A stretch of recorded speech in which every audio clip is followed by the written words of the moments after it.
Welcome, listeners, but take heed. We will say whatever we need to share our knowledge, thoughts, and joy, and even things that do annoy.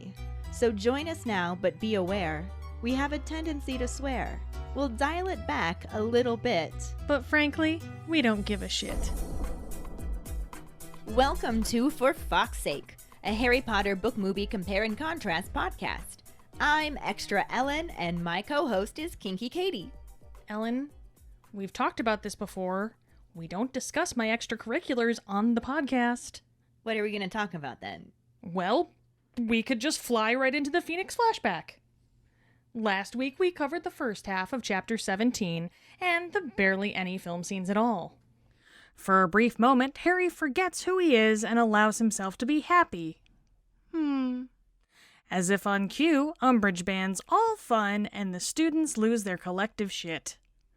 Hermione gives zero fucks and is only more determined to take the bitch down. Hogwarts becomes even more like a giant game of chutes and ladders. Grubbly Plank turns out to be a pipe-smoking badass. And everyone needs a sarcastic gargoyle to guard their doors. I am Ellen's. That is accurate. During episode 148, Totally Sinister, our Potter Pondering was, what are your thoughts on the stairs to the girls' dormitory becoming a slide if a boy tries to go up them? Hey Ellen, hey Katie, Jackson here with this week's Potter Pondering.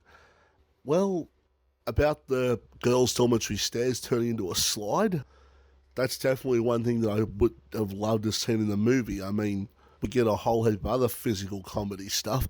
Seeing those two slide down the stairs would have been funny as. I mean, I don't know why the reasoning behind it. I mean, as Hermione said, they just seem to think girls are more trustworthy. That they won't go up to the boys' dormitories for naughty reasons, I guess.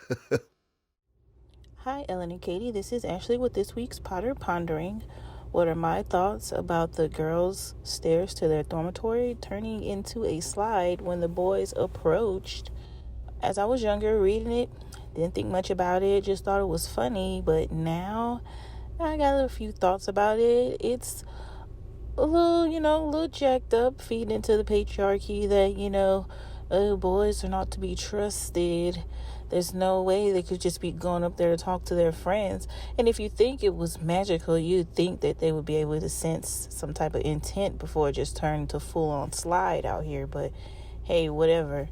But the girls were easily able to just go up to the boys' dorms, huh? That's some crazy shit, though.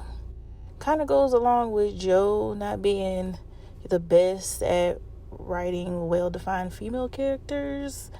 I don't know how I feel about this, but we can all just say I feel some type of way. Hi, Ellen. Hi, Katie. It's Quincy calling from Cleveland, Ohio.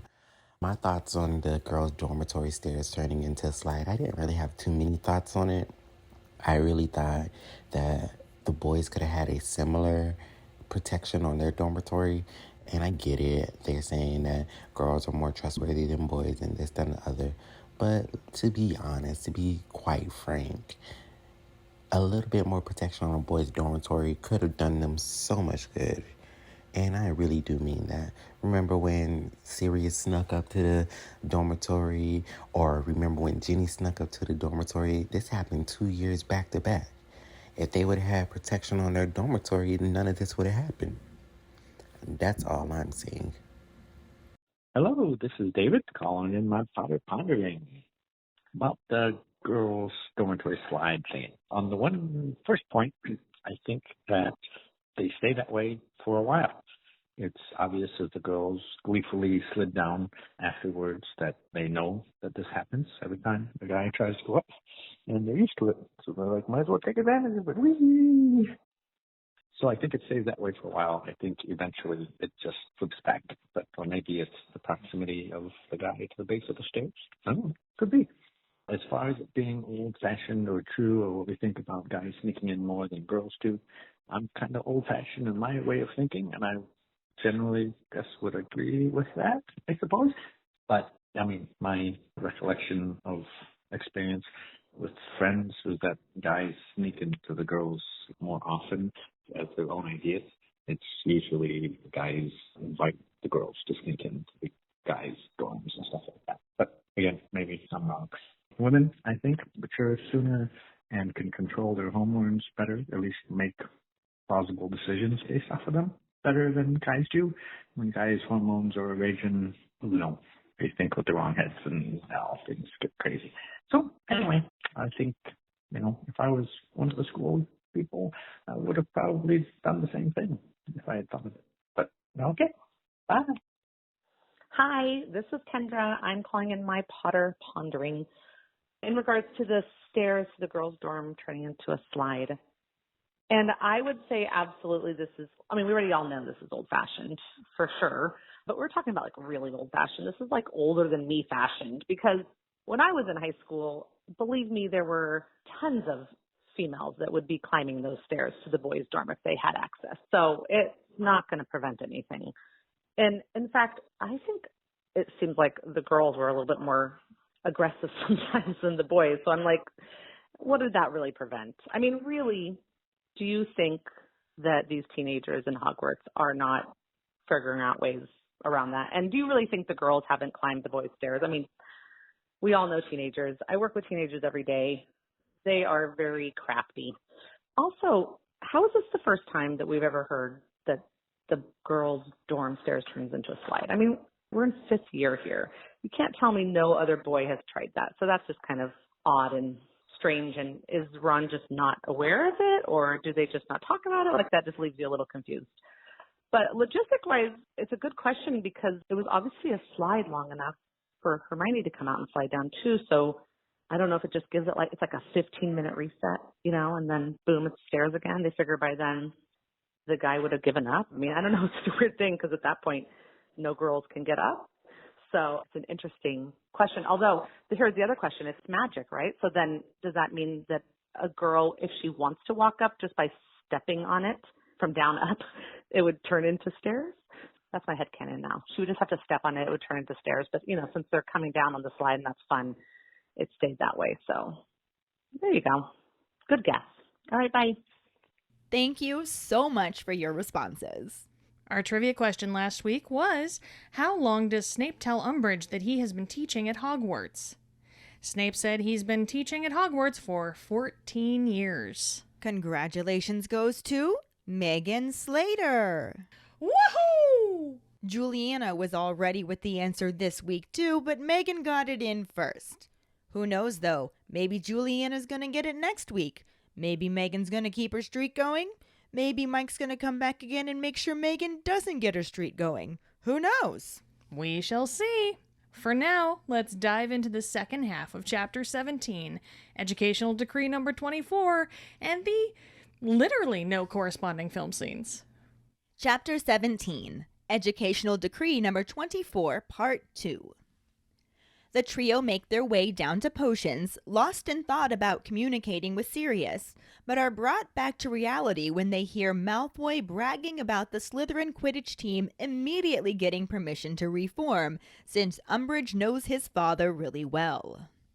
He thinks it'll be interesting to see if Gryffindor are allowed to keep playing, saying that if it's a question of influence with the Ministry, he doesn't think they have much chance. Hermione tells Harry and Ron not to rise, as Malfoy raises his voice even more to add on that his father says they've been looking for an excuse to sack Arthur Weasley for years, and it's only a matter of time before they cart Potter off to St. Mungo's. When he mentions the special ward for people whose brains have been addled by magic, Neville bumps into Harry's shoulder as he pushes past him, trying to get at Malfoy. Harry leaps forward and grabs the back of his robes, asking for Ron's help. Ron manages to get an arm around Neville's neck to pull him away from an extremely shocked Malfoy and the Slytherins. The two of them manage to pull him back into the Gryffindor line as he sputters something about it not being funny, when the door opens and Snape takes 10 points from Gryffindor for their fighting. He also warns Harry to release Longbottom or it will be a detention, then orders all the students into his classroom. When Harry lets Neville go, the latter glares at him but says nothing when Harry says he had to stop him or Crabbe and Goyle would have torn him apart. He just grabs his bag and stalks into the dungeon, leaving Ron to ponder what that was all about. Harry doesn't respond, even though he knows exactly why the subject of people who were in St. Mungo's due to magical brain damage would be upsetting to Neville. He had promised Dumbledore that he wouldn't tell Neville's secret to anyone, and even Neville doesn't know he knows.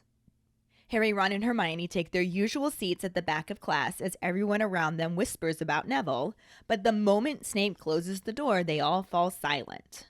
In a low, sneering voice, he points out their guest for the day, and in the corner of the dungeon is Professor Umbridge and her clipboard. Harry raises his eyebrows at Ron and Hermione, unsure of which of his two most hated teachers he wants to triumph over the other. Snape starts class, letting them know that they are going to continue strengthening solutions, saying that their mixtures from the last lesson should have matured well over the weekend, if made correctly. He waves his wand to make the instructions appear on the board and tells them to carry on. For the first half of the lesson, Umbridge just takes notes from the corner, but Harry is so interested to hear her question Snape that he becomes quite careless with his potion, and Hermione has to keep stopping him from adding the wrong ingredients. Umbridge then gets up and makes her way over to Snape, who is bent over Dean Thomas's cauldron, and makes a comment about how advanced the class seem, but also that she doesn't think it's advisable to teach them a strengthening solution, and thinks that the ministry would want that removed from the curriculum. Snape straightens up and slowly turns to look at her. Umbridge asks him how long he's been teaching at Hogwarts, and he tells her 14 years. She then inquires about him first applying for the Defense Against the Dark Arts post, which he confirms. When she questions about him being unsuccessful, Snape's lip curls as he responds, obviously. Unfazed, she continues on this line of thought, bringing up that he has regularly applied for the position and wonders why Dumbledore has consistently refused to appoint him. Snape coldly tells her to ask him and questions its relevance when she says she shall. She insists that it is relevant since the ministry wants a thorough understanding of the teachers' backgrounds. Umbridge then moves over to Pansy Parkinson to question her about the lessons, and Snape briefly meets Harry's eyes before noticing his potion, which is congealing and smelling of burned rubber. Snape tells him he won't be receiving any marks again and assigns him an essay on the correct composition to indicate where he went wrong. Harry is furious since they already have potions homework, and he has Quidditch practice that evening, which will mean another couple of sleepless nights. He can barely believe he woke up feeling happy that morning, and now just wants the day to end as soon as possible.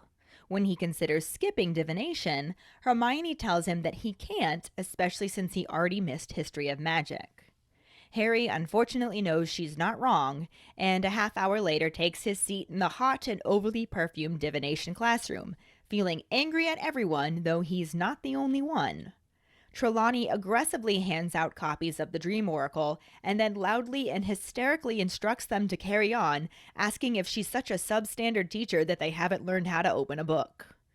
The class looks around at one another confused, though Harry thinks that it's because she got the results of her inspection back. Parvati asks her if anything is wrong, and in a voice trembling with emotion, Trelawney insists that nothing is wrong, but insulting insinuations have been made against her, and 16 years of devoted service has apparently gone unnoticed.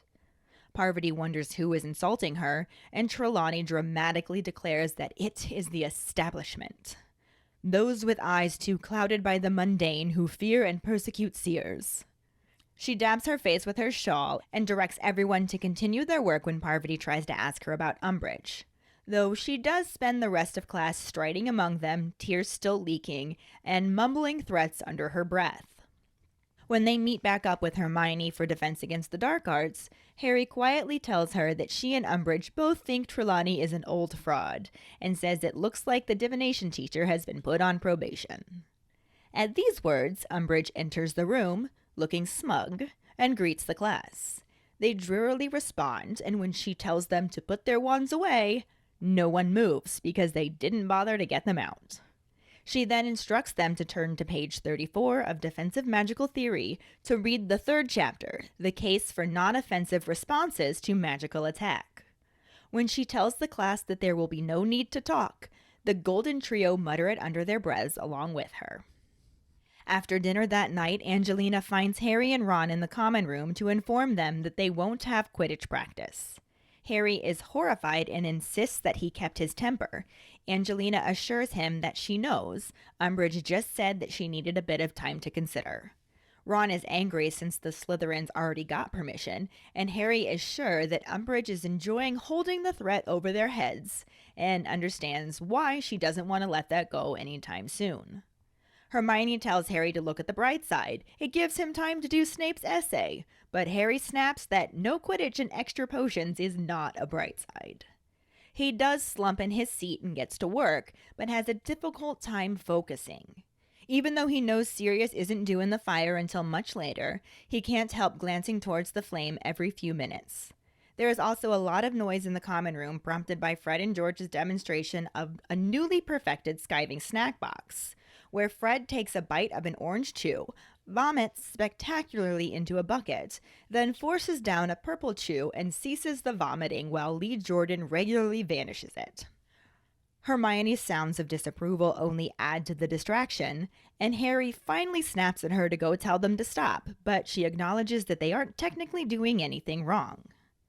Harry wonders why they only got 3 OWLs, since they seem to really know their stuff, but Hermione says they only know flashy stuff that's of no real use. Ron disagrees that it isn't useful because they've already made about 26 galleons. After a long while, the crowd finally disperses, and by the time Fred, George, and Lee finish counting their money, it's well past midnight. Not long after the entrepreneurs head to bed, Sirius's head pops into the fireplace and says hi to Harry, Ron, and Hermione, asking them how things are. Harry tells him that they aren't that good, mentioning the new decree that prevents them from having Quidditch, and Sirius cuts him off to add, or secret defense against the dark arts groups. Harry demands to know how Sirius is aware of that, and his godfather grins, telling them that they need to be careful where they meet, explaining that it would have been better to be in a packed place because they would have been harder to overhear. Harry asks who overheard them, and Sirius lets them know that Mundungus was the witch under the veil, there to keep an eye on Harry. Harry's annoyed that he's still being followed, but Sirius says it's a good thing, especially if he's going to be organizing illegal defense groups on his first weekend off. But Sirius looks more proud of his godson than he does angry or worried. Ron wonders why Dung was hiding from them, since he would have liked to see him, and Sirius explains that he was banned from Hogshead 20 years previous and the barman has a long memory, so he had to disguise himself. He then moves on to give Ron a message from his mother, telling him that he on no account is to take part of an illegal secret defense against the dark arts group, or he'll end up expelled with his future ruined, that there will be plenty of time to learn how to defend themselves later, and they're too young to worry about it now. She also advises Harry and Hermione not to proceed, though she does acknowledge that she has no authority over them, only their best interests at heart. Sirius tells them that she would have written it all to them, but didn't want it intercepted, and can't say it for herself since she's on duty that night. Ron tries to find out what she's doing, but Sirius tells him not to mind, it's just stuff for the order, and he's only passing along her message. He asks them to make sure to tell her that he did because he doesn't think she trusts him to. After a moment of silence, Ron asks if he wants him to say he's not going to take place in the defense group, but Sirius insists that he thinks it's an excellent idea. Harry is surprised since last term all he heard was to be careful and not take risks. And Sirius reminds him that last year, all of the evidence pointed to somebody inside Hogwarts trying to kill him. This year, they know someone outside of Hogwarts wants to kill all of them, so he thinks learning proper defense is a very good idea. Hermione inquires about if they do get expelled, which shocks Harry since the whole thing was her idea, but she just wants to know what Sirius thinks. He tells her that it's better to be expelled and able to defend themselves than safely sitting in school without a clue. He then asks how they're organizing everything and where they're meeting. Harry fills him in on the issue that they're having with trying to find a place big enough, and Sirius suggests the Shrieking Shack, which Ron thinks is a good idea until Hermione points out that it isn't big enough for 28 people. Sirius thinks this is a fair point and mentions a roomy secret passage on the 4th floor that could work. Harry informs him that it's since caved in and is blocked, and Sirius begins to say he'll have a think about other options, but stops and turns sideways, looking alarmed.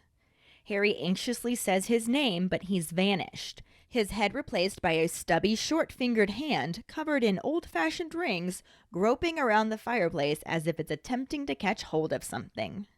The three of them run for it, and Harry looks back when he reaches the door of the boys' dormitory, still seeing Umbridge's hand making snatching movements as if she knows exactly where Sirius's hair had just been.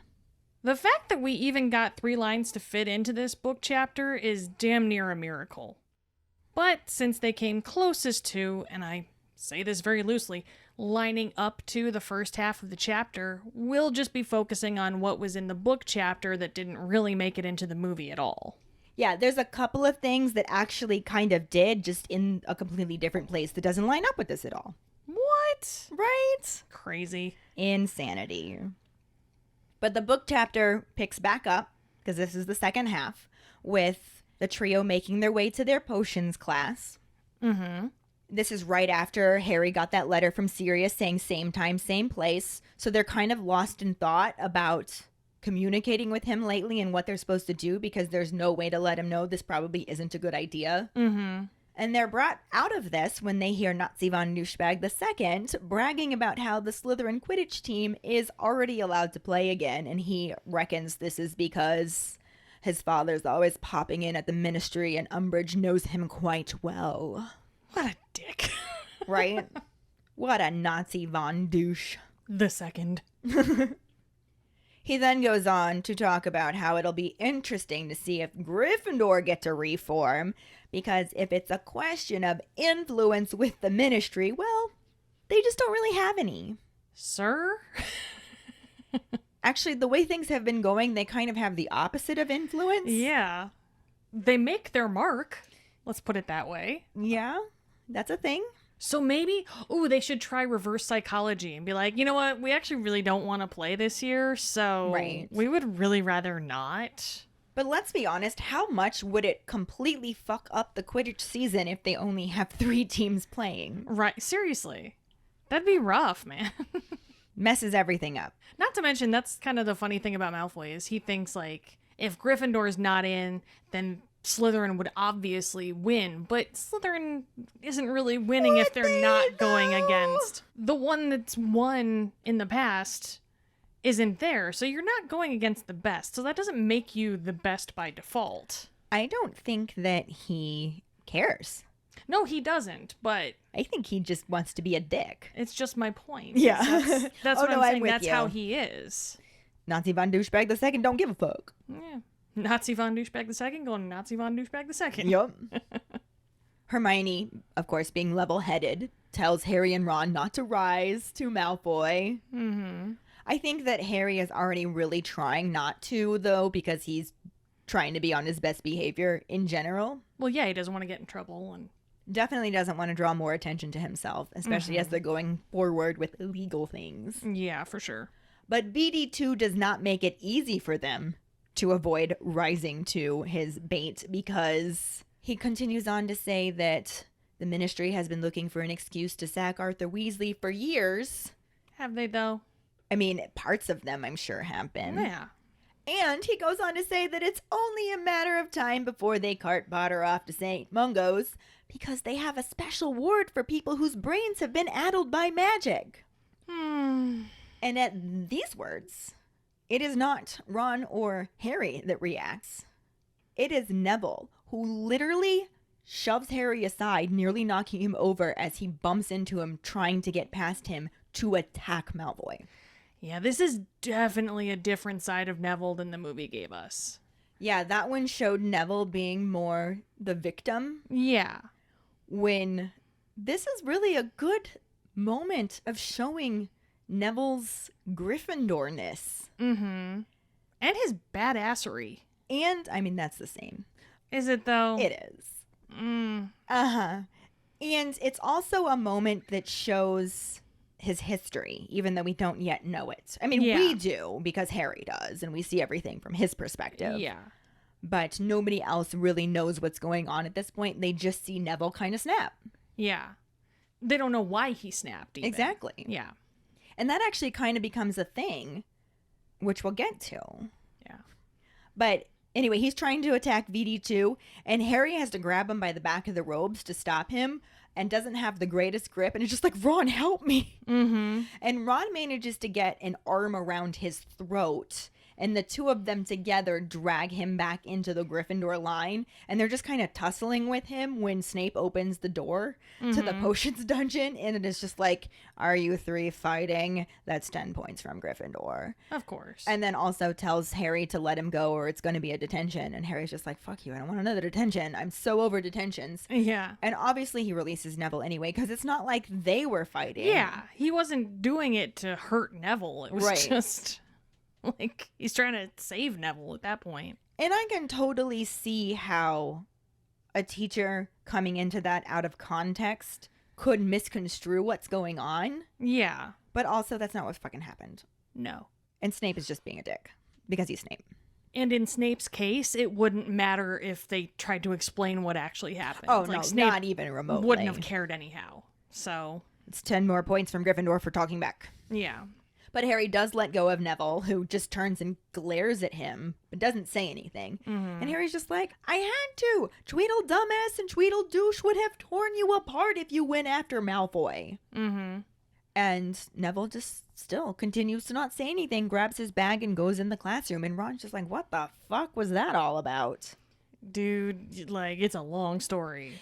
Yeah, and like I said, Yeah. we already know because Harry already knows, but Harry had promised Dumbledore that he's not going to share Neville's secret. Like, Neville doesn't even know that Harry knows. Yeah. He doesn't know that we know that he knows that they would know. Yeah, but we know, because Harry knows, Yeah. that both of Neville's parents are in St. Mungo's with their minds completely addled by magic because they were tortured into insanity Yeah. by some murder munchers. Yeah. We know that. Harry knows that. But in the end, Harry also recognizes that that's Neville's story to tell. Exactly. Should he want it out there. Yeah. And Harry is actually pretty good about stuff like that. Mm-hmm. And like, order of tact, Hermione is the most. Harry is in the middle, and then there's Ron, who kind of just lacks tact in general. Yeah. He has his moments. He's Lackatactical. Lackatactical. See, it's fun to say. Okay, it is fun to say. Lackatactical. Moving on. Anyway, the fact that we know that Neville is basically standing up for his parents at this point Mm-hmm.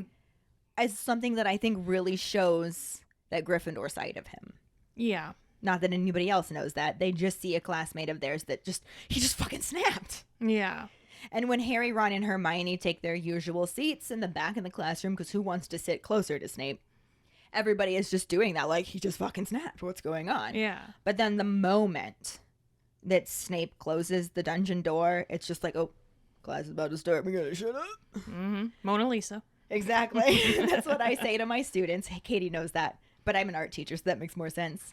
But when I tell the kids Mona Lisa, they have to close their mouth, put their eyes on me, and fold their hands on their legs because I don't want them touching anything. It actually works really well. That's good. Could you imagine Snape saying that to a class, though? Mona Lisa. Anywho, instead of saying that in a low, sneering voice, he actually says, "We have a guest today." And everybody looks over to the corner where we see Pepto-Bismol and her probably pink clipboard. Mm-hmm. Harry glances over at Ron and Hermione, and he's just having this insane internal struggle of which of his two most hated teachers does he want to be the winner in this situation. Right. Like, who gets the KO here? Because he can't really root for either one of them, but somebody No. needs to win over the other. And I'm not going to lie, I think clearly by the end of the book, he would want Snape to win over her. Yeah. In this moment... Even in this moment, I still want Snape to win. Yeah, over her. I know I want Snape to win over Yeah. her. But I think even in this moment, I think Harry would be inclined to lean towards Snape winning a little bit more because as much as he is a dick to him, Mm-hmm. it's at least familiar, and Pepto-Bismol is new. Yeah. Devil you know is better than the devil you don't. Right. So they say. Snape has also never drawn blood on Harry. True. He's a dick to him, but he has actually protected him and saved his life before. Mm-hmm. So I feel like in the grand scheme of things, the scale is tipping more towards Snape winning away from Umbridge. Yeah. But that's just my thoughts. I see that too. I get it. Snape starts class, letting them know that they're going to continue working on strengthening solutions. They started this the previous lesson and had to leave the mixtures to mature over the weekend because some potions require that. Like we remember when they were making Polyjuice Potion, that things had to be done at certain times of the month for that one. Mm-hmm. So this was one that apparently had to mature over the weekend, which really shows me just how organized Snape is with his class. Yeah. It's kind of like when you got to let the dough rise for bread. You got to know? give it time. Mm-hmm. He lets them know that they all would have matured well if they were made correctly, and waves his wand to make the instructions appear on the board. It's just like, carry on. Get to work. Mm-hmm. Do your thing. Don't fuck this up. I'm being observed. Yeah. I think that was just implied, but... Yeah. And for the first half of this lesson, Pepto-Bitchmal is just taking notes on her pink clipboard in the corner. Mm-hmm. And Harry is so distracted by anticipation Say it.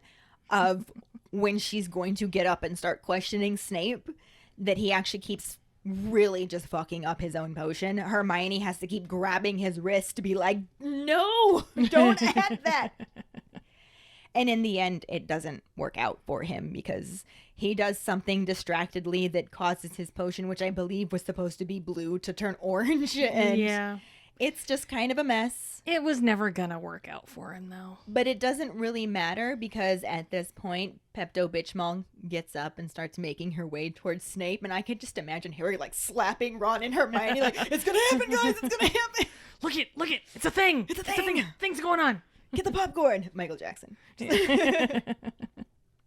But Snape is looking at Dean's potion. And when Pepto-Bitchmal makes a comment to him about how the class seems very advanced, like that was a compliment. Yeah. But she can't leave it at that because she then continues on to say that she doesn't think it's advisable to teach them a strengthening solution. Obviously, it's just going to make them a stronger army when they attack the ministry. We can't have that. Oh, no, not at all. No. And she goes as far as to say that she thinks that the ministry would want that removed from the curriculum. Like, what's the fucking point of school if you're going to have shit banned? It's like banned books in libraries. What the fuck is the point then? And I gotta tell you, the more things that people tell me I can't do or read or make or learn, I want to do it so much more. And that's even worse in teenagers. Yeah. 100%. Definitely, man. But anyway, Snape stands up and slowly turns to look at her. I feel like his motions mimic the way that he speaks. Mm-hmm. Just slow, drawn out. Yeah. Somehow he even looks like he moves in a deep voice. Moves in baritone. Yes, exactly. And then when Pepto-Bitchmal asks him how long he's been teaching at Hogwarts, he says 14 years. Interesting, because that was our trivia question. It sure was. She then brings up the fact that he first applied for the Defense Against the Dark Arts position, and he says, yes. And she's like, but you were unsuccessful? And this should sound familiar because Snape says, obviously. Which did actually happen in the movie during the montage scene. Yeah, they just really took that out of order and kind of condensed it all together. Yeah, they were just like, nope, we're just going to stick it all together. And right here. admittedly, it did work. It did. It just wasn't as satisfying. It didn't have quite the build-up. Right. That I would have wanted out of this scene. It was absolutely a quickie, which gets the job done. But sometimes you just want to take your time. Exactly. Sometimes you just gotta take it slow and just feel into it. And, what did you say? Something about really romantic as opposed to wham bam, thank you, ma'am? Exactly. Yeah. You know. But Pepto-Bitchmal is nowhere near fazed by Snape's sarcasm, obviously. Mm-hmm. And just continues going with, so you've regularly applied to this position, but Dumbledore keeps not giving it to you. Why do you think that is? And Snape's just like, why don't you ask him? Yep, if I knew, I wouldn't keep applying, now would I? And if I knew, I also wouldn't fucking tell you. There's that too, yes. And she's just like, oh, I'm going to. Yeah. And he says, I suppose this is relevant. How? She claims that it is relevant because the ministry wants a thorough understanding of the teachers' backgrounds. Still not super relevant. It's not. You're just being a nosy noserton. She stops questioning him at this point and heads over to Pansy Parkinson to start asking her questions about the lesson. And Snape and Harry have this awkward moment where they lock eyes. Mm-hmm. And unfortunately, this also leads to Snape looking down at Harry's potion, which is now congealing and smelling of burnt rubber. So there's no hiding how badly he fucked this up. Yeah, that is just not fun. No, and No. Snape does his thing where he vanishes it, and it's just like, yep, no marks again this week. Mm-hmm. To make matters worse, he assigns him an essay, and only him. Mind you, I bet you anything there are other people in this class who have fucked up their potions. But Well, he yeah. assigns Harry and only Harry an essay on the correct composition of this potion so that he can explain where he went wrong. Well, Harry just saw him get embarrassed. So obviously he's got to be like, okay, you think that's funny? How about you do extra fucking work? Because now I'm embarrassed that you saw me get called out. I got embarrassed. I'm taking it out on you. Exactly. Mm-hmm. On the plus side, at least Harry has Hermione right there to just be like, well, you screwed this up, you screwed this up, you screwed this up, and this up. You did this wrong. You really shouldn't have done this. You probably could have done this instead of this, and that might have fixed it. But really, this is the biggest issue that you had here. Mm-hmm. Write that down, and you're good. There's your essay. And also, you smell. Like, Not as bad as your potion, though. Burn. oh. But anyway, Harry's pissed because Snape already gave them all potions homework. Mm-hmm. And now he just gets more on top of that. And in an ideal world, he has Quidditch practice that night. So he's looking at another couple of sleepless nights to make sure he gets all his work done. And he thought he was past that when he stopped getting detentions. Mm-hmm. So this just sucks. And he is like, I woke up fucking feeling happy this morning. And now, like, it feels like another fucking week has gone by and things just shit again. Yeah. He can't win. It's either Umbridge or it's Snape. No, now he just wants this day to fucking end Mm-hmm. as soon as possible. I feel you, sir. Yeah.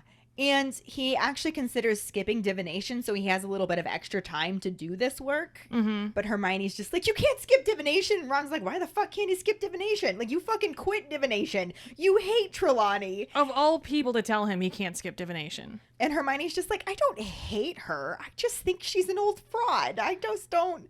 You're in the class. Harry's already missed History of Magic today. He really shouldn't miss another class. I mean, that's not an answer, though. I kind of feel like I'm of the mindset of, this day's already shot. Right. What's it if I miss another one? But That's you how I know. say it.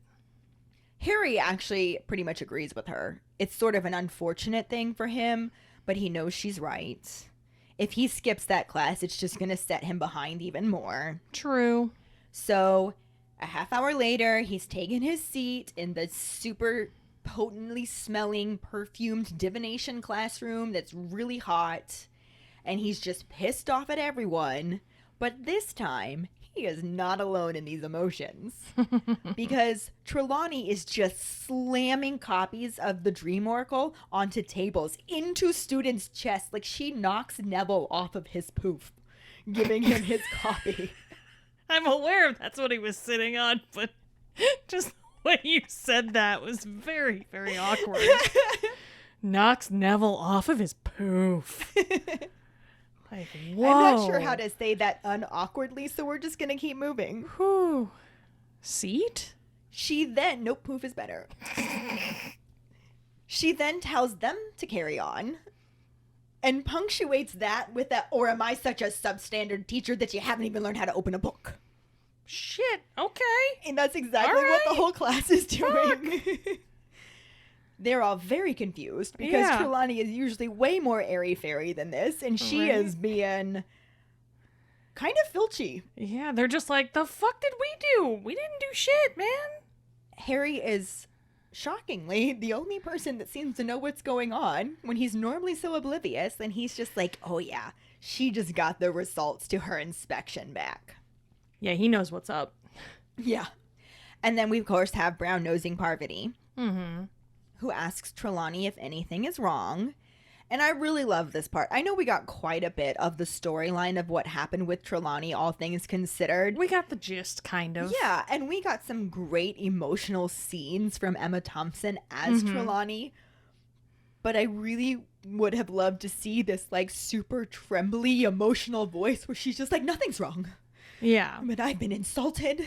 Insinuations have been made against me, and apparently 16 years of devoted service has gone completely unnoticed. She seems like a really bad soap opera actress. Ooh, or like a telenovela actress. Yes. That's what I'm getting telenovela I like it. feels from her, yes. Parvati apparently wants to keep poking the bear and now wants to know who's insulting her, which gets another dramatic response of, it's the establishment. Well, Parvati obviously digs telenovelas, so Oh, for sure. yeah.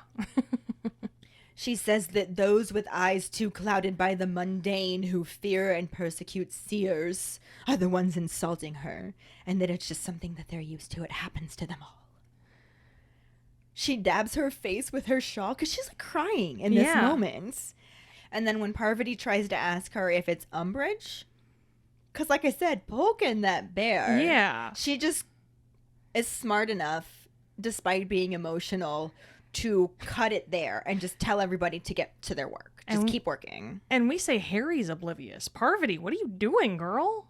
I have no idea. She probably thinks she's being supportive. It's not.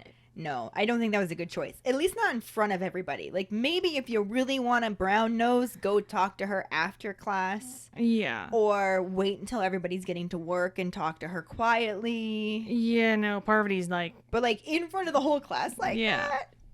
not the best choice. what's going on? What you talking about? You okay? What's the matter? You seem upset. Something wrong? Did Pepto-Bismol be a bitch? Yeah.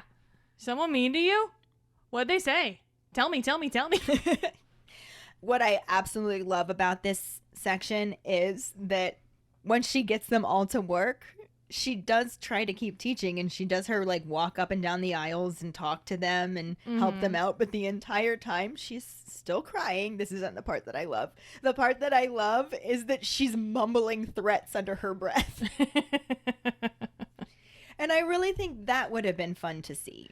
Yeah, we didn't quite get like an anger out of Emma Thompson about the whole thing. We got her being upset about it. Which is understandable. Which is completely understandable. And we got like, during the observation, we got her being like, the fuck is going Yeah. on? And that was great. But we didn't get like, the Trelawney sass. Yeah. Yeah, because it's there. Yeah. And we missed it. We And did. Emma Thompson could have delivered the fuck Oh, out of some yeah. sass. Ugh. But anyway, after class, they meet back up with Hermione to go to Defense Against the Dark Arts with Pepto-Bismol herself. And Harry's just like, so you and Pepto-Bismol have something in common. You both think Trelawney's an old fraud. And he informs her that it looks like she's been put on probation.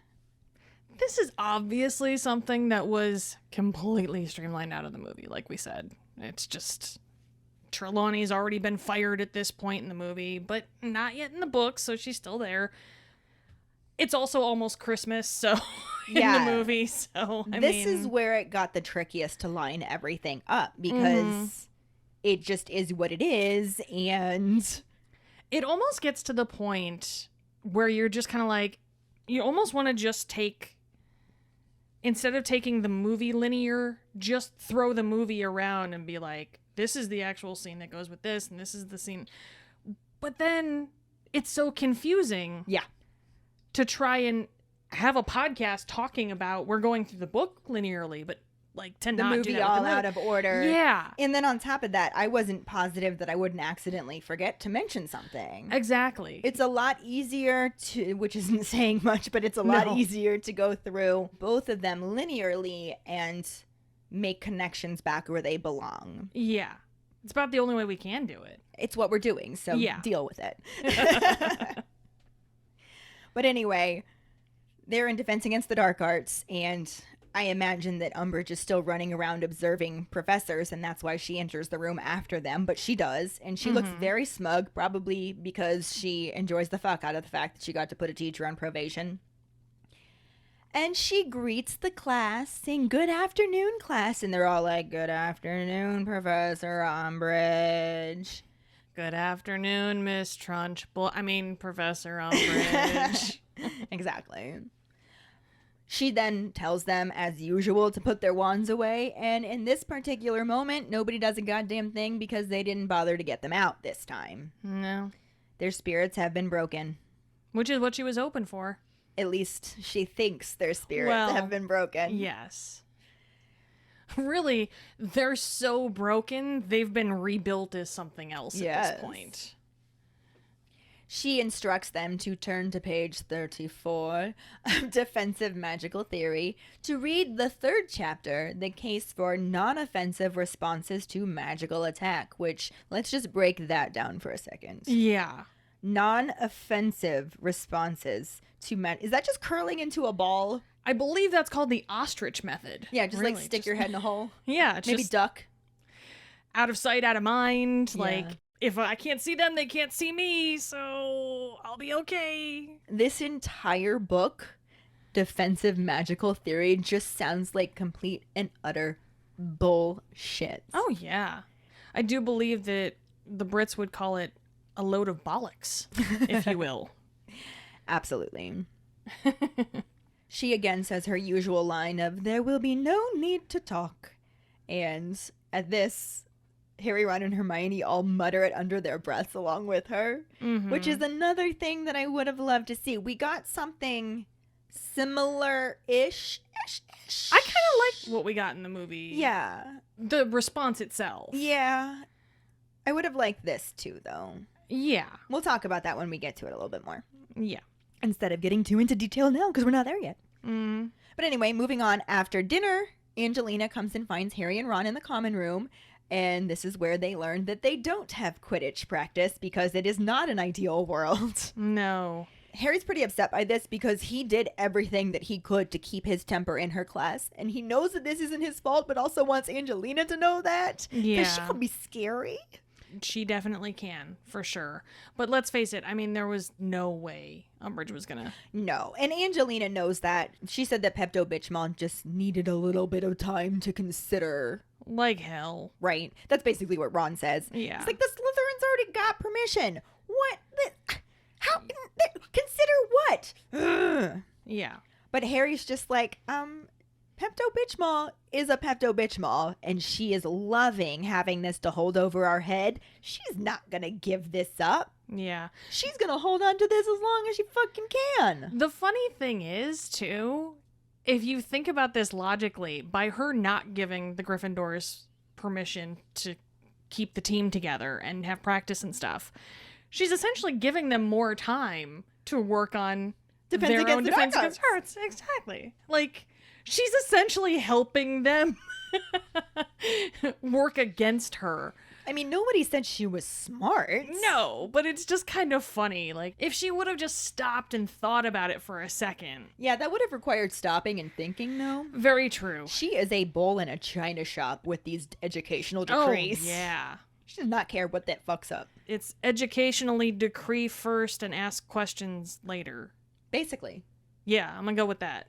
And this is also something that was streamlined out of the movie, of course, since sports ball isn't even a thing at all in the movie. Not even remotely. No, not even Quidditch World Cup. Here's Victor Crumb, now let's go to the end. Like, Broomnastics. Nothing. Nothing. It just doesn't exist in this movie. They don't even allude to it. It's just not a thing. I don't think I saw a goddamn broom, aside from when they left Privet Drive. Yeah. It's the only broom I see. So Hermione tries to cheer Harry up in the worst way possible. Mm-hmm. The Hermione way. By telling him that look at the bright side. Silver lining, it gives you time to do Snape's essay. That's not a bright side. Bitch, no Quidditch, extra potions. Yeah. That is not a bright side. I mean, if she would have phrased it like I did, and look, extra time for practicing defense against the dark arts for fucking real, that might have been a little bit better. Maybe. Not much. But better than, hey, now you can do your shitty essay for Snape that you fucking hate and want to just burn. Yeah. To be fair, he does try to do it. Mm-hmm. But there's actually a lot going on in the common room at this point. Not just knowing that they're meeting up with Sirius in the fire a little bit later, which just, even though he knows it's later, he keeps glancing into the fire, wondering if he's going to see him. Is there a time change? Right? Is it daylight savings time? I can't remember. I know that there's like dozens of people in here, but maybe he's going to come early. There's also a lot of noise happening, most of which is orchestrated by Fred and George's antics, because they are giving a pretty incredible demo of their latest skiving snack box, the puking pastilles. Oh, God. I'm so glad this wasn't in the movie. I'm so glad. Yeah, I actually completely understand why this would have been left out, because nobody needs to clean puke up from the movie theater. No. I am a sympathetic puker. No, man. It would have been so bad. Yeah, because it involves Fred taking a bite out of the orange end of a chew, projectile vomiting into a bucket that I guess Lee Jordan must be holding to catch or something. And then he forces down a bite of the purple end of the chew, which immediately ceases the vomiting. And then Lee Jordan is just using the same vanishing spell that Snape's been using on Harry's potions to vanish the vomit. Yeah, but how do you vanish vomit breath? Dementos or dementoids. Yes. Curiously sad. No, that's just, I don't think there's enough mints in the world. That's the last skiving snack box treat that I'm going for. But likely effective, because who was going to argue with you about leaving class if you vomit everywhere? Yeah, that's true, but at the same time, no. Like, that could just potentially end class early for everyone. Not worth it. Sorry. Someone else can take that grenade. I'm not doing it. Anyway, just to add to the list of distractions, Hermione is also making all of these sounds of disapproval, like sighs and probably tongue clicks, and in general, she's just frustrated with the Weasley twins. Like and Harry. always. Like always. And Harry finally snaps and just says, go tell them to stop if it's bothering you that much. And Hermione's just like, they can't. They're not actually doing anything wrong. I told them they were allowed to test it on themselves. They just couldn't do it on first years. So there's nothing that I can really stop them from doing because it's not dangerous. It's not hurting anyone. It's kind of gross, but... I don't know. I feel pretty hurt. Like, I feel a little bit attacked directly by this demonstration. And I'm not even in the room. At least, yes, you didn't have to watch it yourself. Harry kind of changes the subject to say, I wonder why they only got 3 OWLs, because they really seem to know their stuff. But Hermione, who is annoyed and doesn't want to give him any credit, says they really only know flashy stuff that's of no real use. Here's where I'm wrong, because I'm just like, is it really of no real use? Because, I mean, they're cornering a market right now. Yeah. Like, and that's what Ron says. They have at least 26 galleons already. Yeah. And that's just within our house. That's not even branching out. Right.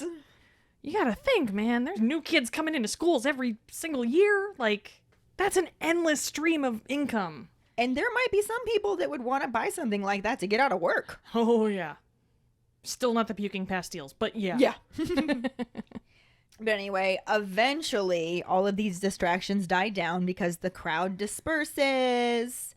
And after Fred, George, and Lee finish counting all of their galleons, they head to bed. But at this point, it's well after midnight. And I have a feeling that Sirius has maybe kind of been popping in every now and then just to check, because last time it was right around midnight. Yeah. And at this point, they're a little bit late, but yeah, the gist is there. Yeah. And of course, Sirius's head pops up in the fireplace and he says hi to the trio, and they're like, hi. And Sirius says, how's it going? And Harry's just like, not great. It's pretty terrible, actually. There's a new decree and we're not allowed to play Quidditch. And Sirius is like, or have secret defense against the dark arts groups, huh? How did you know about that? Exactly what Harry says. And Sirius is just like, yeah, you might want to be careful where you have meetings. Mm-hmm. And he's just like, the hog's head, I tell you. And Hermione is like, well, it was better than the 3 broomsticks. There's always tons of people in there. And Sirius points out that tons of people means it's harder to be overheard. Mm-hmm. And he tells her that she's got a lot to learn, which I bet has to feel a little bit satisfying. Right? Like, yeah, you're super clever, but you're not there yet, honey. Yeah. You ain't grown. Turns out that's why you're not in Ravenclaw either. Right? So Harry wants to know who it was that overheard them, and Sirius is just like, yeah, that was Mundungus. Mundungus was the witch under the veil. What? And that's part of the reason why I was so upset that that wasn't included in the movie, because we got nothing. It's how the Order found out that this was happening, and I guess they didn't really include that in the movie, but... Yeah. Whatever. I mean, Mundungus wasn't in the movie either, so... Oh, yeah. But they could have had something. I mean... Yeah. Like, come on. Whatever. No dung rags in the movie. Damn it, dung rags. But yeah, so Dung was there to keep an eye on Harry, who's just like, why the fuck am I still being followed? Isn't Hogwarts supposed to be safe? And he's just like, first of all, you were in Hogsmeade, not Hogwarts. Second of all, it's probably a good thing that you're being followed when you start illegal groups on your first weekend off. Technically, when he started it, it wasn't illegal. It also wasn't approved. I'm just saying. You know. Gray area. But even though he's saying this, he also doesn't look remotely upset with him. He actually looks kind of proud of him for doing this. Well, he was just on him about how he wasn't taking enough risks and shit, so... Yay, you're being more risky. I'm so proud of you. You're just like me. This won't end badly at all. Of course not. Ron is still caught up on the fact that Dung was hiding. Thinking that it was from them. He's like, we would have liked to say hi. And Sirius is just like, well, no, it wasn't you per se. He's actually banned from Hogshead from an incident that happened 20 years ago, but that barman has a long memory. Yeah. So, yeah, he had to disguise himself, and they lost the second invisibility cloak with Sturgis Podmore's arrest, which has left Dung with little choice but to dress as a witch a lot. I don't know why that makes me so happy. In a weird way. I mean, it seems to work. They didn't recognize him. They didn't. Nor did the barman, because we don't have his name yet. Exactly. Even though we know who he is.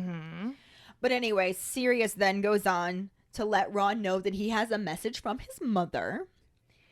And she says that he is on no account to take part in an illegal secret defense against the dark arts group, or he'll end up expelled and his future will be ruined. There's plenty of time to learn how to defend themselves later. They're too young to worry about it right now.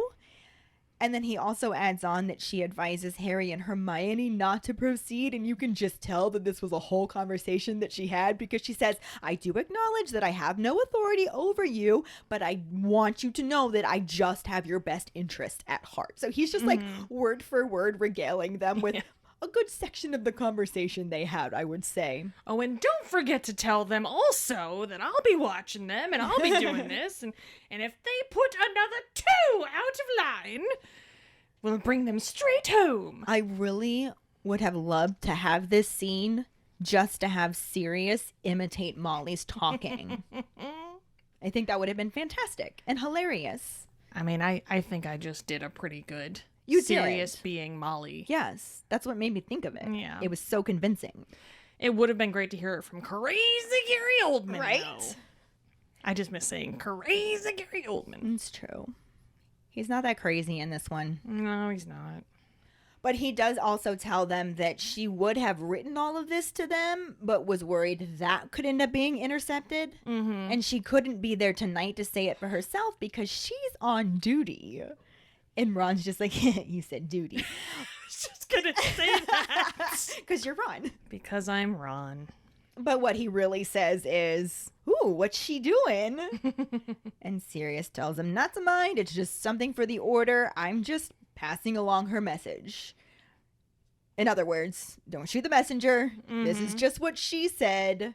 please tell her that I did this, because I don't think she actually trusts me. Yeah. Spoiler alert, she doesn't. For a moment, everybody's quiet because they're just contemplating the advice that they got from Mrs. Weasley / the order that Ron got. Yeah. And he says, so do you want me to say that I'm not going to take part in this group? And Sirius is just like, oh, hell no, I think it's a fantastic Right. idea. Ah, shit, kid, do you, man? But it actually kind of shocks Harry because he's coming off of last year where it was, don't take risks, be a good boy, stay in your dormitory. Mm-hmm. And Sirius is like, well, yeah, last year, all of the evidence pointed to somebody inside Hogwarts trying to murder you. I feel like if Pepto-Bismol could, she would make a decree specifically saying she was allowed to murder Harry Potter, but... That might be too obvious. I feel like she'd be able to spin it. She'd certainly try. Yeah. But anyway, Sirius goes on to say that this year they know somebody outside Hogwarts actually wants to murder all of them. So it is a good idea to learn proper defense. Yeah, actually know what the fuck to do. What's really funny about this is it's giving Hermione some pause. Mm-hmm. Because now she's just like, but what happens if we do get expelled? And Harry's just like, what the fuck are you asking that for? This was all your idea. Mm-hmm. Oh, suddenly Sirius likes it, and you're like, oh, wait, maybe this was a bad call. That's exactly what happens. And Yeah. we actually talk on that even more next chapter. Mm-hmm. But right now, she's just like, no, I just want to know what Sirius thinks, because she's like building up this case in her mind. Yeah. And I honestly think that the advice Sirius gives her is pretty good. It's pretty sound. Because he says it's better to be expelled but able to defend yourselves than being a sitting duck at school. And he's not wrong. He's not wrong. But I think what is interesting about this is there are also some very good cases. Like Molly Weasley is also not wrong that doing this illegally is not a good choice. Very true. So I kind of want, especially like we have keepers that are mothers and we have ones that are probably Gryffindor and more reckless. And I would love to get our keepers' opinion on whether or not they think they should continue with. Who did they side with? Yeah. Who are we siding with, guys? Are we siding with Molly? Where this is not a good call, guys. She's the angel on the shoulder, on the one shoulder, and then Sirius is the devil on the other. Yeah. And yeah, it's just like, where are we going with this? Because I can see both. Exactly. Honestly. So yeah, there's our Potter pondering. I think I lean towards Sirius, though, if I'm honest. I think I do too. If nothing else for the plot of the story. Well, there is that.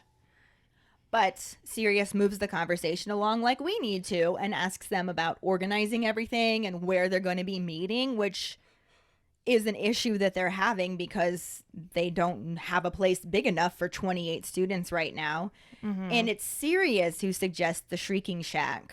Yeah, not Ginny Weasley. Yeah. Like in the movie. Which Ron thinks is a good idea in the book, Mm-hmm. but he doesn't say that in the movie, I don't think. No, it's not mentioned any other way. It's just Ginny saying, What about the Shrieking Shrieking Shack? Shack, and then Harry saying it's too small. Yeah, and it's Harry who says it's too small in the movie, but in the book it's Hermione. Mm-hmm. So sort of a ding to a point in the movie that doesn't line up at all, and Yeah. it's quite different despite being similar. It's a ding in words alone. Yes. Sirius accepts that that's fair, and he mentions a roomy secret passageway that's on the 4th floor. Thinks maybe that could work, but Harry already knows of this one because Fred and George told him that it's caved in. Yeah. It's blocked. There's no way they can even access it. Yeah, so Harry's got to be like, okay, boomer, listen. Right? It's been a while since you've been here. Yeah. 12 years! In Azkaban! But Sirius starts to say that he'll think about other options and get back to them. And before he can finish this thought, he just looks to the brick wall in the fireplace and actually looks really alarmed, which alarms Harry, who's just like, serious? What you doing, guy? But he's gone. Yeah. With a pop, his head has disappeared out of the fire, and it has been replaced with a very familiar looking, stubby, short-fingered hand in old-fashioned rings that is just in the fire, reaching around like it's trying to grab something. Mm-hmm. It is very clearly Pepto-Bismol's hand. Yes. So the three of them bolt as fast as they can. Oh, hell yeah. And Harry pauses at the door leading up to the boys' dormitories to look back, and she is still reaching around like she knows that Sirius's head was just there. Yeah. She knows what she's looking for, and she knows where to find it, or where she thinks she can find it. So it is yikes. Yeah. I gotta say, it's a fun little moment of tension, though. Yeah. Too. Like, I wish we would have had this in the movie. I really do. That would have been great. Do. But it wasn't. But it wasn't. And this is where the book chapter ends. And since there were no movie scenes at all, no actors. That's what happened. Turns out, if you don't have a movie, you don't have actors. Who knew? Moving on.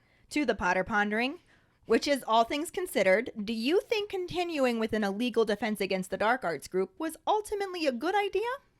Are you on Team Molly or Team Sirius? Angel or devil, who you got? Find the post on our Facebook page and share your thoughts. Or call us at 216-526-6792 and leave your response as a voicemail. Make sure you start off telling us your name and then go into your answer. Don't forget, you can also stitch your response on TikTok. We really look forward to reading, hearing, and seeing them. This will bring us to our Sorting Hat story, which is from Stephanie. She writes, I'm a Gryffindor. My wand is laurel wood with a phoenix core 13¼ inches and slightly springy flexibility. My Patronus is a pheasant. How I got into Harry Potter? Real truth. I read 1.5 Harry Potter books and gave up when the movies started coming out and watched them instead. My high school best friend encouraged me to go back and read the books.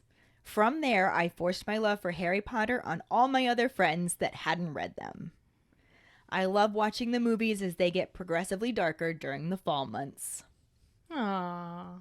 Thank you so much for sharing your Sorting Hat story with us, Stephanie. Yes, thank you.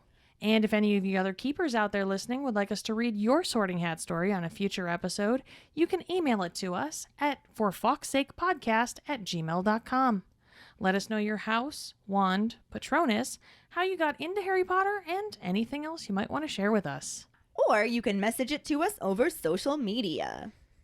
This week's trivia question is, what skiving snack box isn't yet ready to sell since it also causes massive pus-filled boils the twins haven't worked out how to get rid of? The first one who responds with the correct answer and the code word #ARightPainInThe will get a sticker. Another way to get a sticker is to rate and review us through iTunes or Facebook. Make sure to email us at forfawkesakepodcast@gmail.com to let us know you did, and we will get back to you to figure out which sticker you want and where to send it. Don't forget to find us and follow us on Facebook, Twitter, and Instagram at FawkesSakePod. Following us on Podbean at fawkesakepod.podbean.com will get you the episode as early as possible and give you a leg up in answering the trivia question. You can also go to our website at forfawkesakepodcast.com to check out our For Fawkes Sake and Harry Potter related merchandise for sale. Don't forget to subscribe to our YouTube channel where we post our weekly podcast episodes, cooking show episodes, vlogs, bloopers, and other random videos. If you would like to support us as a patron, you can sign up on patreon.com/FawkesSakePod. $2 and up a month will get you some awesome perks like For Fawkes Sake swag, access to patron-only Facebook groups, chats, our Discord channel, virtual hangouts, and more. As always, any support you can give is greatly appreciated, even if it's just telling your Harry Potter friends about us. And if you don't have any Harry Potter friends, there's another reason to join our Patreon, because you will meet some of the best Harry Potter people ever. I mean, just the best people ever, really. There's that too. Period. End of sentence. And join us next week when we talk about the first half of Chapter 18, Dumbledore's Army, and the semi-corresponding film scenes. Thanks for listening. We hope you hear us again. I'm Katie. I'm Ellen. And in the meantime... keep calm and Harry on! Oh, for fuck's sake.